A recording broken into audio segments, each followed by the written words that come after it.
Dia siapa? Kan tidak ada siapa-siapa. Pak Rahmat makin penasaran. Dia Pak, pocong yang ada di kuburan ibu tadi, jawab Pratiwi.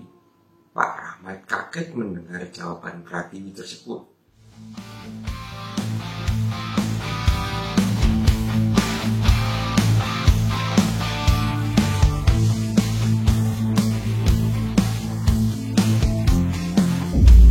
Sobat Rasional dimanapun Anda berada, kali ini saya akan membacakan sebuah cerita. Dan ada yang bertanya-tanya, kenapa enggak ada segmen tentang jagat halus lagi. Nah, ini untuk menjawab dari pertanyaan itu dari teman-teman, kita akan bercerita atau membacakan cerita dari pengalaman nyata seseorang, namun tokohnya akan saya samarkan, bukan nama asli, tapi ceritanya nyata. Untuk itu jangan lupa klik tombol subscribe, like, share, dan komen agar channel ini lebih berkembang.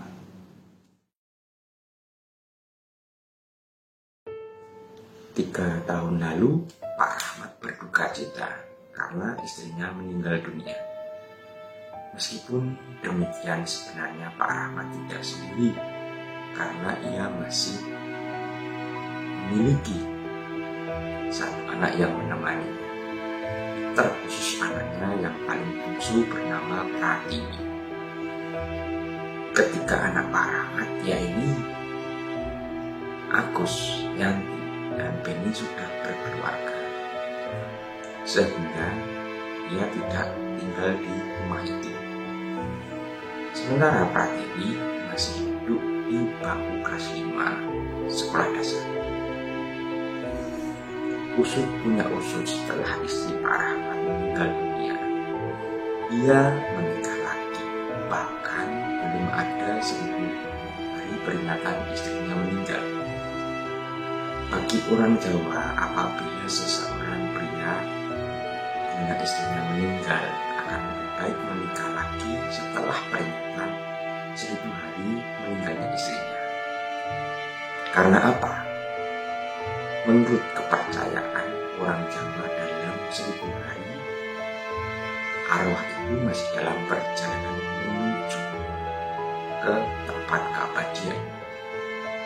Makanya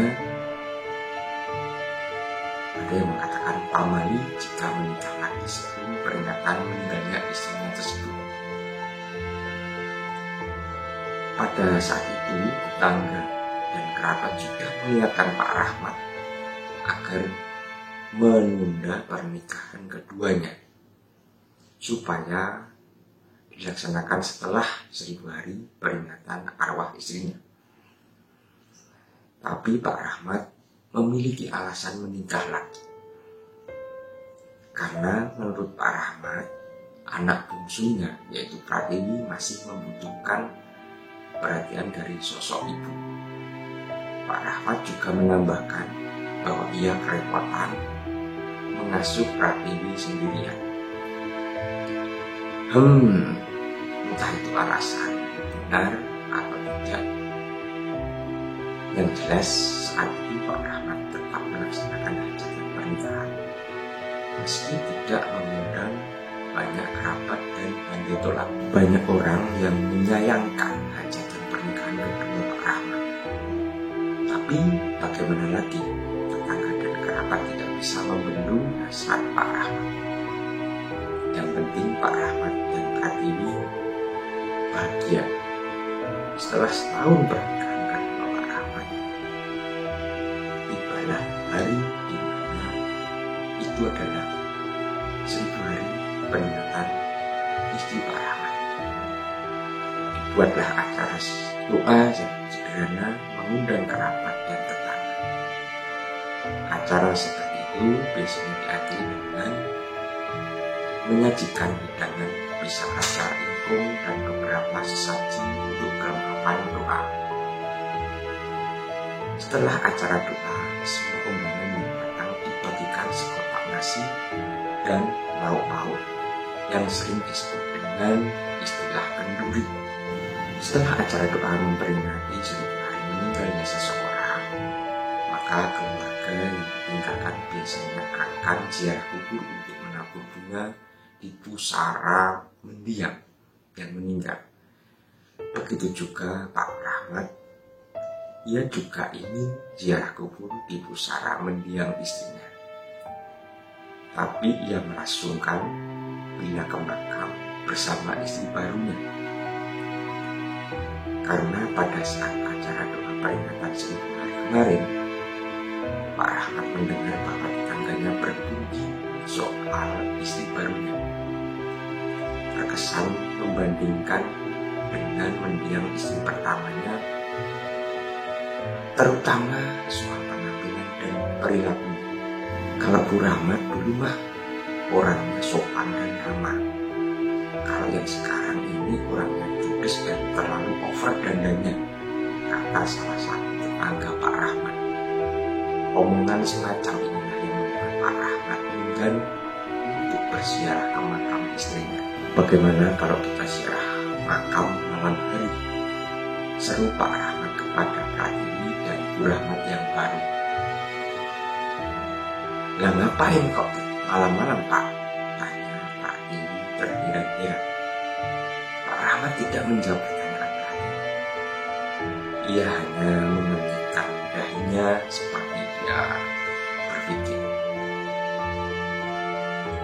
Hari itu tiba, Pak Rahmat dan istrinya yang baru dan Pratiwi bersiap-siap menuju pemakaman. Motor entah tak kesayangan Pak Rahmat petang itu telah dikeluarkan dari rumah. Bunga tabur juga sudah bergantung di motor itu. Sementara Pratiwi masih sibuk menonton televisi. "Ayo Wi," panggil Pak Rahmat kepada Pratiwi.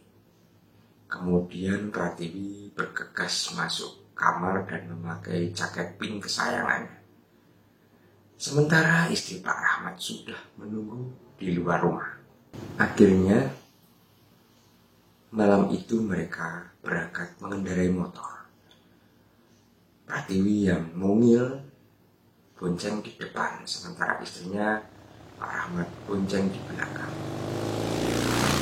Di dalam perjalanan, Pratiwi masih merasa tidak yakin dengan rencana Pak Rahmat, bapaknya. Dan setibanya di pemakaman, Pak Rahmat segera mematikan mesin motornya, lalu menuntun motornya memasuki halaman pemakaman. "Ayo," ajak Pak Rahmat sambil menggandeng tangan Pratiwi. Mereka berjalan menyusuri jalan setapak di tengah area makam tersebut. Pak Rahmat mencari makam istrinya sambil menggenggam senter, menyoroti ke kanan dan ke kiri. "Setahuku makam ibu ada di dekat pohon kamboja ya. Apa mungkin di sana?" Pratiwi menunjuk ke arah pohon kamboja yang berada di sudut tembok pemakaman. Akhirnya ketemu juga makam mendiang Bu Rahmat. Mereka segera mengambil lilin untuk dinyalakan di sekitar pusara. Namun beberapa kali Pak Rahmat menyulut korek untuk menyalakan lilin. Beberapa detik kemudian mati. Padahal melihat kanan kiri tidak ada angin sama sekali. "Mungkin harus baca doa dulu, Pak," kata istri Pak Rahmat. Benar saja, setelah membaca doa akhirnya lilin itu berhasil dinyalakan. Ketiganya khusyuk memanjatkan doa kepada mendiang Bu Rahmat. Setelah itu mereka kemudian berkemas untuk pulang. Sementara Pratiwi tampak tolah-toleh melihat ke sekitar seperti orang yang kebingungan. "Wih, ayo kita pulang," ajak Pak Rahmat. Sementara Pratiwi masih ngomong, "Pak, sepertinya kita ada orang yang mengawasi." Kata Pratiwi terbata-bata. Mana mungkin kita di sini cuma bertiga. Nggak ada yang lain. Ibu Pak Rahmat sambil menyorotkan lampu senternya ke segala penjuru. Iya Pak, betul. Tapi yang mengawasi kita itu bukan manusia. Pratiwi menegaskan. Kamu tuh ada-ada aja, kata Pak Rahmat. Itu loh Pak, seru Pratiwi sambil menunjuk sebuah makam di tengah pemakaman, di mana makam itu berada dalam sebuah pendopo yang cukup sederhana. Mana Bapak nggak melihat apa-apa? Tanya Pak Rahmat penasaran sambil mengarahkan senternya ke arah makam pendopo itu. Sudah Pak, mendingan kita pulang saja, ajak istri Pak Rahmat. Akhirnya mereka bergegas meninggalkan pemakaman itu.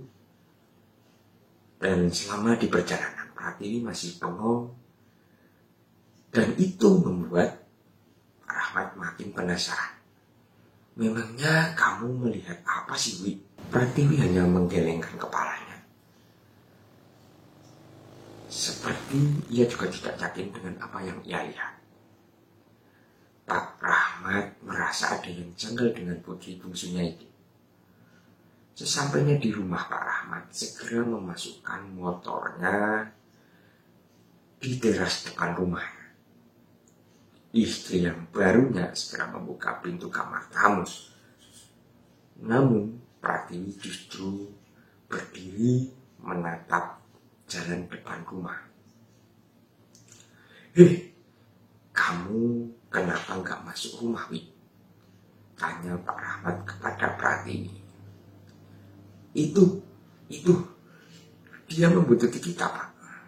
Pratiwi terbata-bata sambil menunjuk ke arah jalan depan rumah. Dia siapa? Kan tidak ada siapa-siapa. Pak Rahmat makin penasaran. Dia Pak, pocong yang ada di kuburan ibu tadi. Jawab Pratiwi. Pak Rahmat kaget mendengar jawaban Pratiwi tersebut. Bukan tidak percaya, namun memikirkan apa yang harus dilakukan agar putri bungsunya itu tenang. Pak Rahmat merangkul pundak Pratiwi dan mengajak masuk ke dalam rumah. Sampainya di dalam rumah, kemudian Pak Rahmat mengajak Pratiwi untuk berdoa agar ia merasa tenang. Entah apa selesai berdoa, Pratiwi berseru. Ia sudah pulang, Pak. Lalu Pak Rahmat mulai introspeksi dengan apa yang ia lakukan malam itu. Dan ia tidak lagi mengajak keluarganya berziarah kubur malam-malam.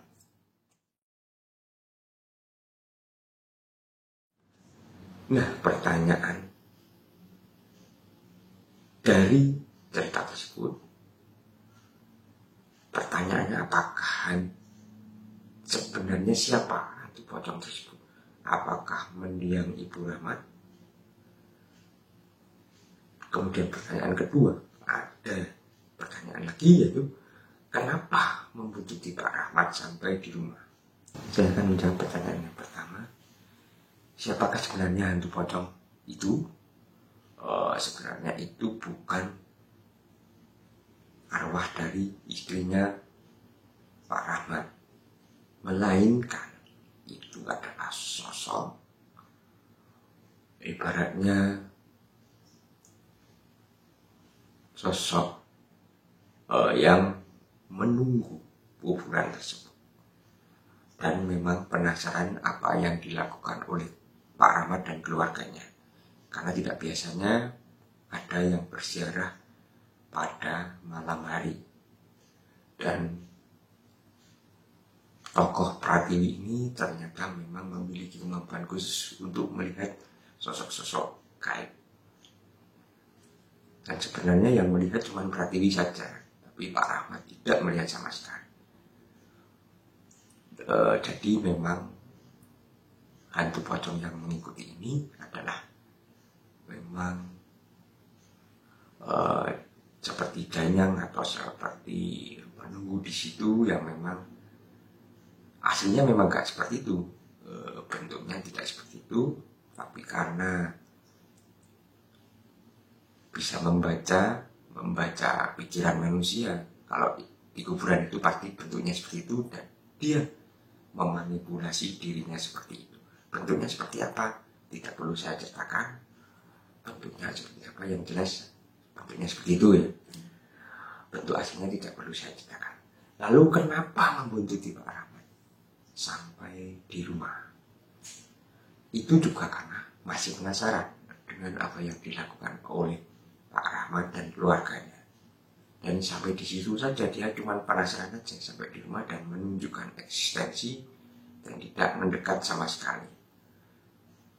Itu yang bisa saya sampaikan dari segmen Jakarta Halus kali ini. Jangan lupa klik tombol subscribe, like, share, dan komen. Oh ya, kalau ini kita settingnya di dapur supaya pindah setting lah. Biasanya di studio kita pindah ke area dapur. Kalau senang dengan setting dapur seperti kali ini, silakan tulis di kolom komentar. Segalanya indah bila ku ingat masa itu, bujuk rayumu memegang masa, senyuman merubah semua saat mistis itu.